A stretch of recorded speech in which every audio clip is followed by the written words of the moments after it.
Hello guys and welcome back to another episode of our summer career mode here on EAFC 24. We return today with the season finale part 2. In the previous episode we closed out the Premier League campaign where we managed to sneak into 6th place on the final day.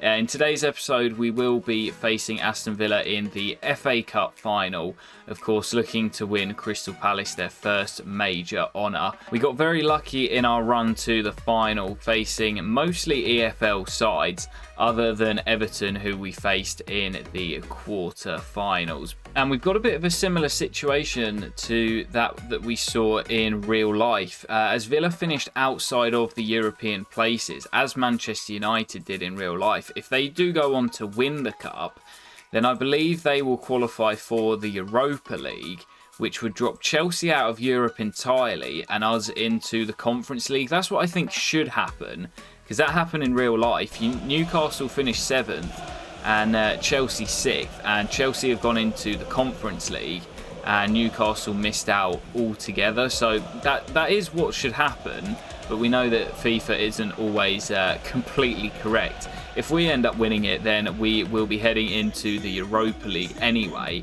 which we would have done with a 6th place finish. So Villa need to win to qualify for some form of European football for next year, and we want to get our hands on our first major honour with the club. Loads to play for at Wembley. Come on, you Eagles. So Edouard gets us underway here at Wembley. Crowd are up and lively. And we've gone for Edouard over Mateta today, as Odsonne has been the Cup King for us. As I say, despite us going into this in better form, I am feeling pretty nervous, and I would say we're slight underdogs. Although Villa have completely tanked it towards the end of the season. We've been in great form, but in finals, form generally goes out of the window. So we'll see how we get on, but I am feeling a little bit pessimistic about this. Villa looking to build here. Bailey finds Dougie. He runs into Gerhi. But again, we give the ball away. We've been sloppy in possession in this first half. Diego Carlos floats it into Tielemans. Now Dougie. And the runner through the middle is Mukhtar. And he opens the scoring for Aston Villa. We've been slow and sluggish in this opening 20 minutes. It's been all Aston Villa possession and all the territory. And Mukhtar, who scored in the first fixture between the clubs this season at Villa Park, opens the scoring. Way too much time and space, and Villa have the lead. 5 played here in the second half. Still, we've not been particularly good. I am very tempted to go more attacking and maybe get Mateta on up top with Odsonne Edouard. There's Eze flying in. And Emi Martinez, first real save we forced him into today. Elise will come out and take the corner, looking for Richards, and Villa survive.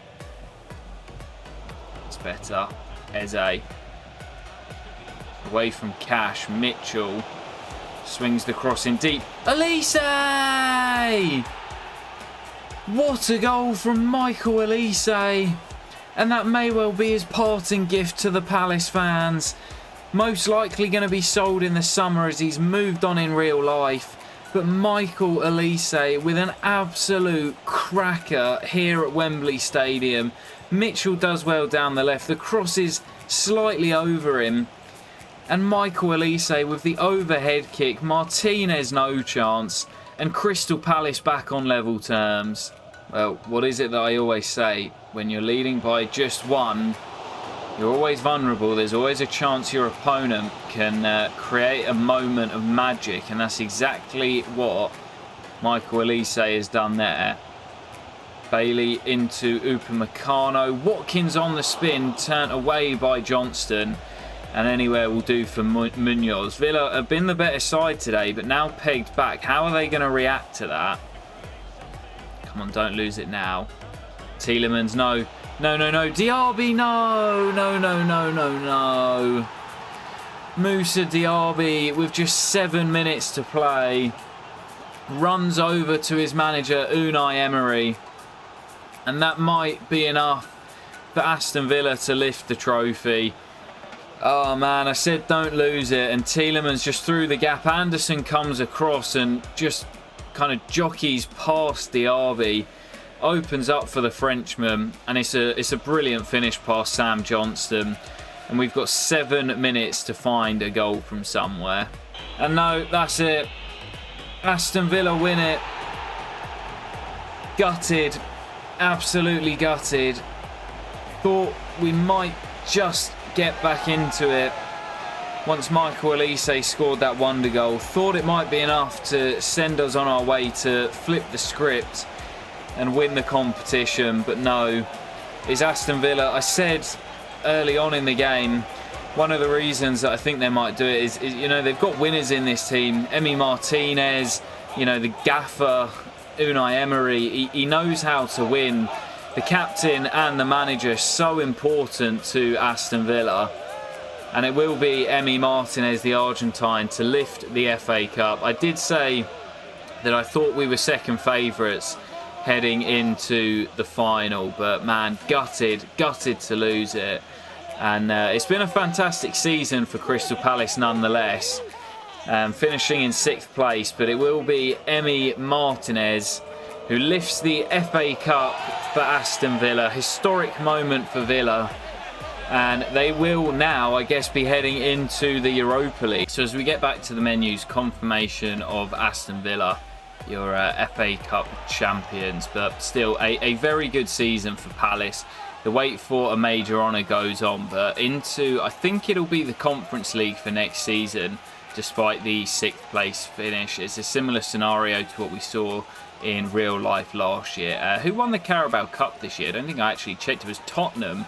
Speaking of ending trophy droughts, of course, we got knocked out by Norwich, who went on to play Liverpool, knocked them out and went on to play City, and nearly took them all the way. Lost 4-3 on aggregate, but it was Spurs who won the Carabao Cup. Before we get into the kind of look around the save, we've got a few bits of admin to look into. Jaden Raymond wants that new contract. There are 2 players, 2 youngsters, who have their contracts up. So we know that Riedveld is joining Hellas Verona. I'm fine with that. Tompkins and Remy Matthews are both going to go on a free, but I do think I'll give Jaden Raymond and Caden Rodney both new deals. So Jaden and Caden, Rodney and Raymond, great little rhyme there, both sign new 3-year deals. Really low wages, so I don't really see the point in losing them on a free. They might have some decent potential. So both of those 2 signing new deals. And we've also got a couple of youth players unsettled.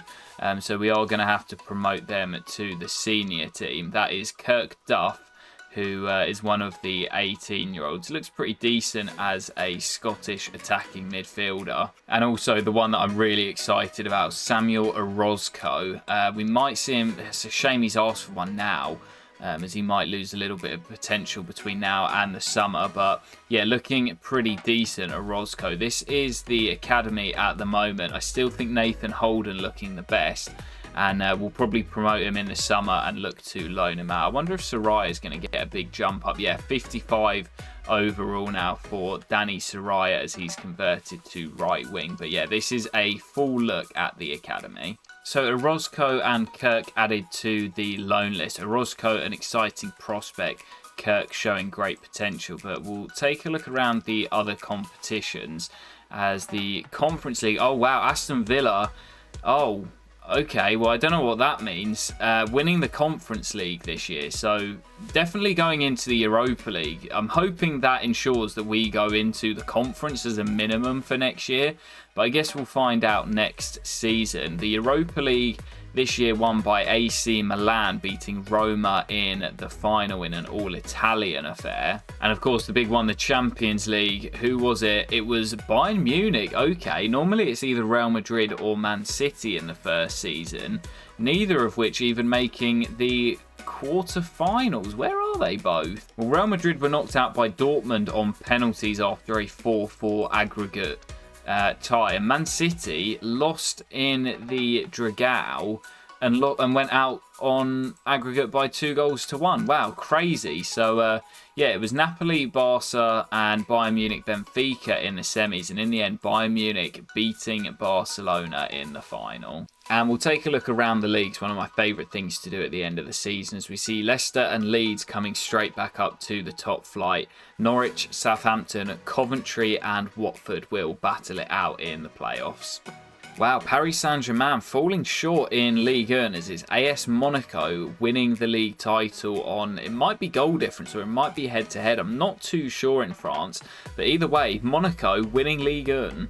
In Germany, it was Bayern Munich, so a league and European double for Bayern. It could have been a treble as well, not able to check the DFB Pokal, but Xabi Alonso's Leverkusen, who won it in real life, finishing down in 4th.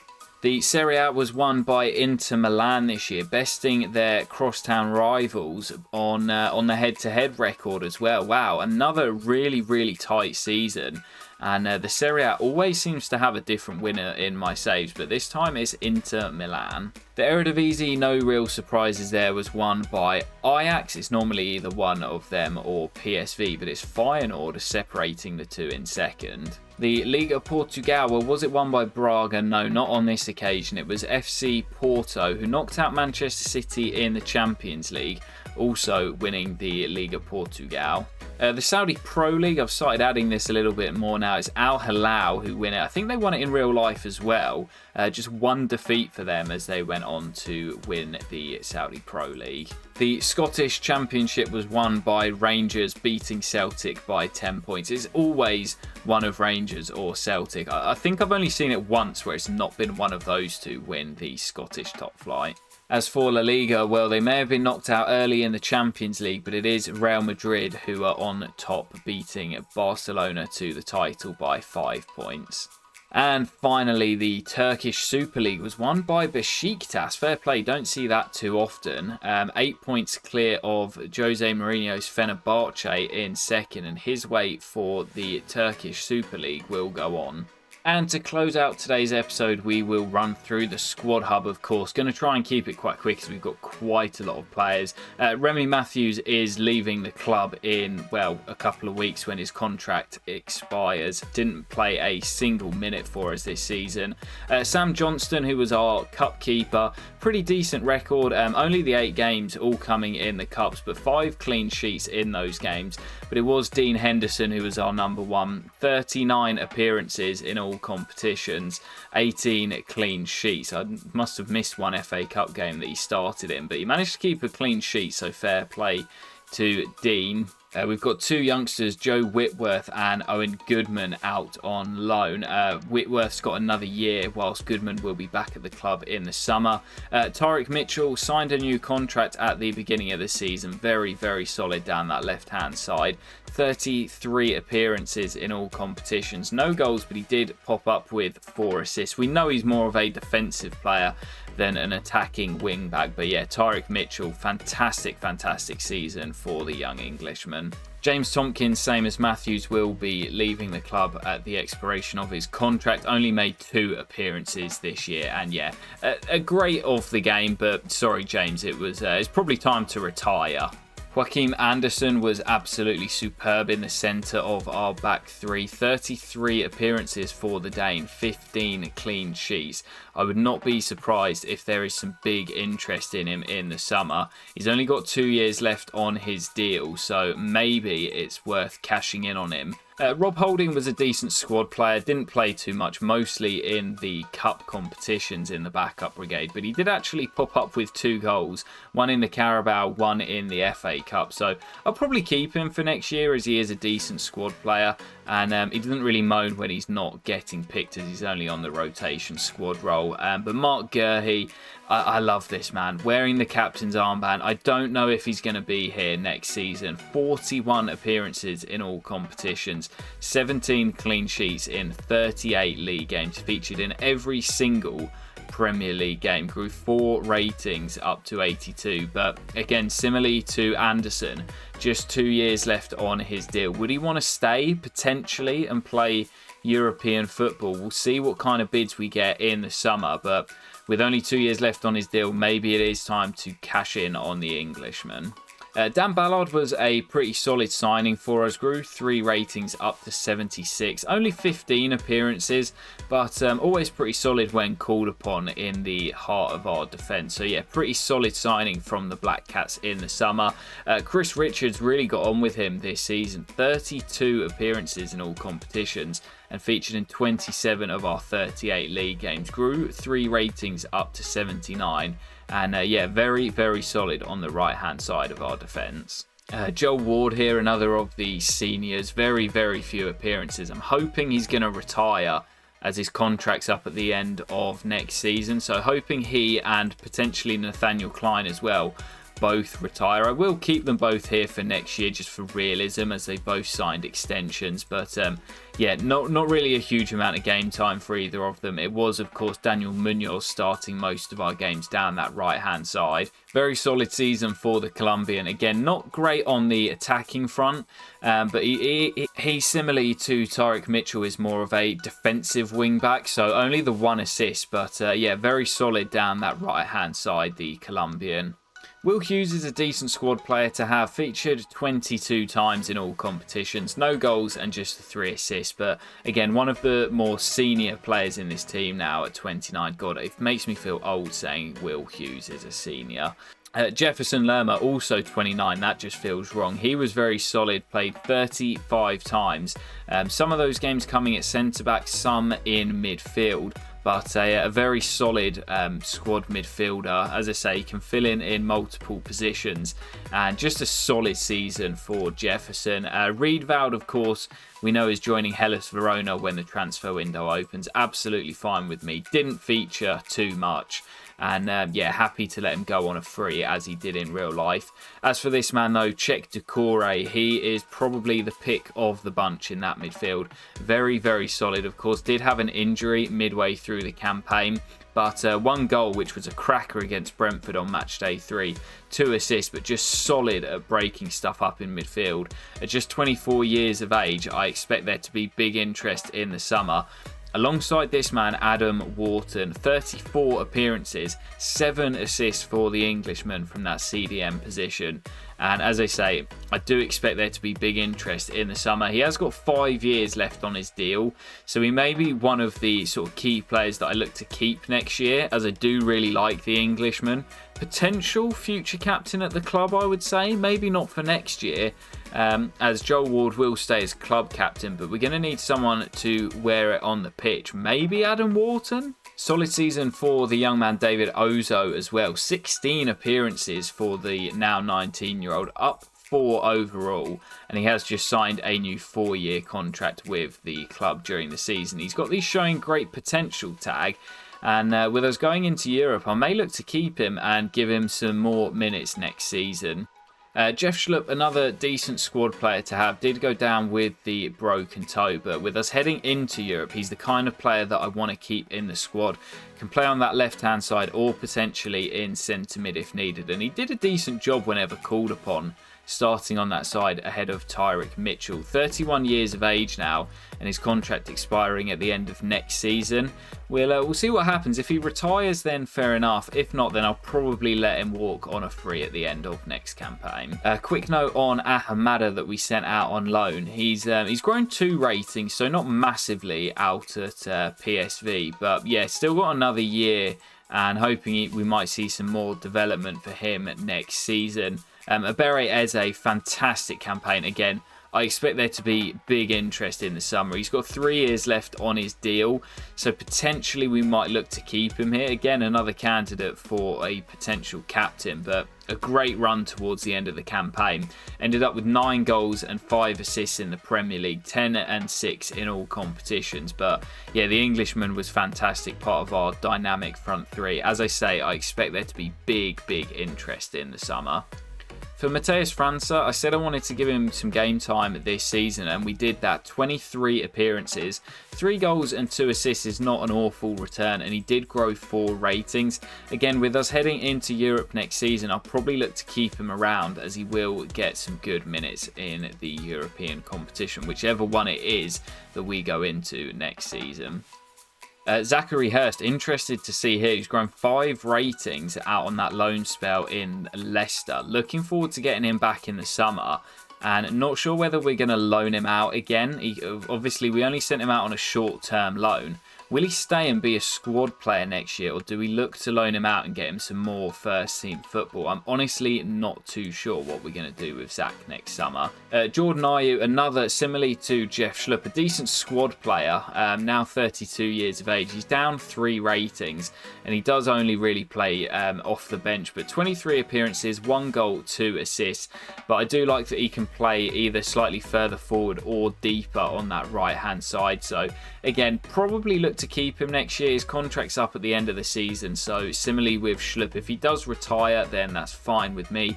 If not, we'll let him walk on a free. But as for Michael Elise, I'm pretty confident I'm going to sell him in the summer. We should be able to get a big chunk of money for him. Of course, he went to Bayern Munich in real life, so I'd like to get him there if possible. Fantastic campaign for the Frenchman, 8 goals and 12 assists. And yeah, as I say, expecting Michael Elise to leave in the summer. Raksaki's another of those sort of attacking forward players. Not sure what to do with him next season. We got loads of players in those attacking areas. Do we loan him and try and get him some more first team football, or keep him around, as he did feature 28 times for us this season, 2 goals and 2 assists, including his first Premier League goal of his career. I'm not sure what to do with Raksaki next year. As I say, do we loan him or do we keep him as cover for those European fixtures? But Morgan Whittaker did have a bit of an injury hit season, missed a lot of the season with that broken toe. Just 16 appearances, 1 goal and just 3 assists for the Englishman. He did grow 2 ratings, and definitely a decent squad player to have for next campaign.